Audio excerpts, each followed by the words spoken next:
close to that. Second of all, the extras. Yeah, don't even worry about it. Okay, I'll be right there. I'm going to catch you. I've never walked upstairs before. But it's also just so funny to me how serious this part is. Unfortunately, not everyone understood what Christy had to offer, and sadly, that has driven her away. Dear important government official, our boss doesn't like Christmas very much, and you should fire him. And so they do. He gets fired. What are you doing? Do you remember when you said that this may be my office one day? Yeah. So, speed it up. Yeah, whatever. That day has come. Finally, the evil boss has been slain. Way to go, post office. But Matt decides to go on tour without Christy, and Christy realizes she actually does love him. So she and Sally chase after him in the most epic finale scene ever made. I knew I should have learned how to drive. Move over, girl. I got this. Move out of the way, elf girl. Sally's driving. Wait, that's not Sally. That's just some guy. And now it's two guys. Did they not think you could see through the windshield? You just missed them. They packed up the car with everything and took off just a few minutes ago.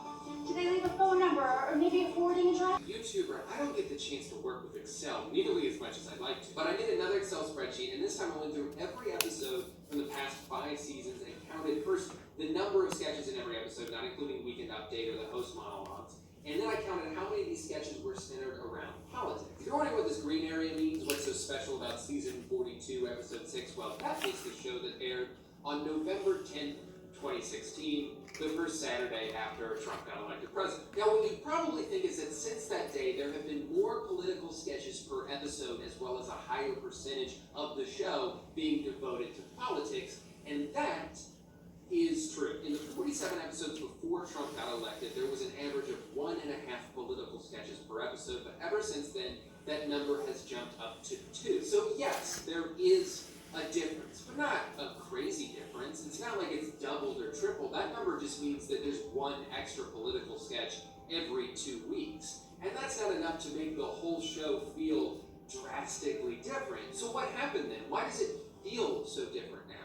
And I think the big thing is just tone. SNL has always been political. That's not new. I remember Will Forte and Will Ferrell playing George W. Bush, Daryl Hammond playing Al Gore, Tina Fey playing Sarah Palin. They've never shied away from politics. It's very much been their brand. The difference is now, when Alec Baldwin comes on the show to play Trump for the 300th time, it no longer seems to be for the sake of comedy.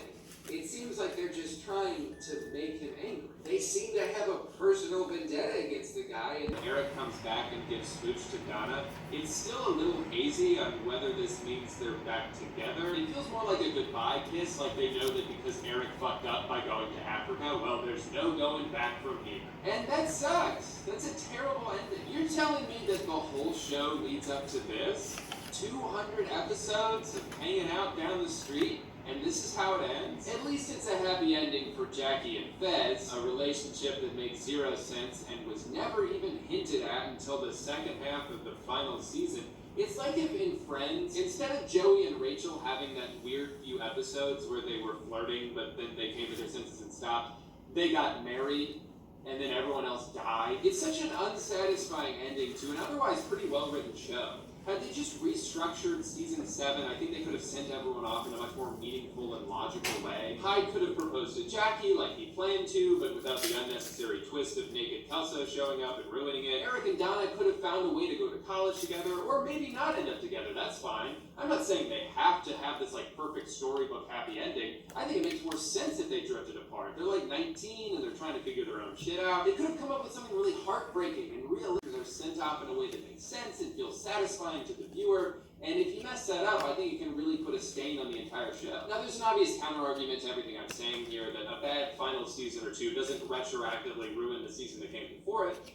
Did I really? I don't think the writing is always as strong as some of the more cleverly written shows. Personal problem that I need to fix for my own well-being, but in the meantime, Netflix, maybe you could just add like a shuffle button that'll randomly pick something. Oh, hey, landlord. You know this isn't my front door, right? Like, you're inside my apartment right now? Oh, sorry about that. But also, why are you here? I already paid rent this month. I'm not here for money this time, Drew. I'm here to ask you a question. It's almost lunchtime, so tell me, what would you like to eat? What, you got Arby's, Taco Bell? Oh, fuck. Not again. You got leftover soup. You didn't like it last night, but maybe you'll like it today. Probably not, though. You want a salad? You could make a salad. I want to eat. That's right. Get down on the grass. Okay. Bon appetit. I gotta stop falling asleep while I film. Hey, let's hear a word from our sponsor. Hi, I'm 100 years old, and today I want to talk to you guys about a service I use all the time, ExpressVPN. I was recently away from home for like 2 months, and going through a virtual private network to connect to all the random public Wi-Fis I was using made me feel a lot better about my privacy. And that's because ExpressVPN encrypts my internet data and masks my IP address, so my data can't be breached through a public network. But there's another great feature I use just as much as home, and actually has to do with Netflix. ExpressVPN unblocks content that is restricted in your area by lying to your internet provider about what region you're connecting from. And this is huge if you're determined to watch something on Netflix only to find out they don't have it in your country. Without ExpressVPN, you'd be forced to once again subject yourself to the endless scroll, but instead, I can just tell my internet I'm in Italy right now, and it worked. ExpressVPN is my personal choice as far as virtual private networks go because they don't throttle my internet speeds like other VPNs that I've tried. They also have servers in 94 countries, 24/7 customer support, and apps for basically every device. ExpressVPN is less than $7 a month with a 30-day money-back guarantee, and you can get 3 months free by clicking the link in the description. Eric, his brother, and his mom. Probably an APUI. What? An alien driving under the influence. Yeah, his brother's pretty funny. This music would suggest that something cute is happening on the screen, but I gotta say, this slimy little alien that looks like a ball sack with arms and legs, not really that cute. The good news is Mac, the alien, that's his name, is safe for now. He escaped the government by hiding in the backseat of their car. The bad news is they are in the middle of driving from Chicago to California, so he's now very separated from the rest of his family, who's, let's be honest, being a little dramatic.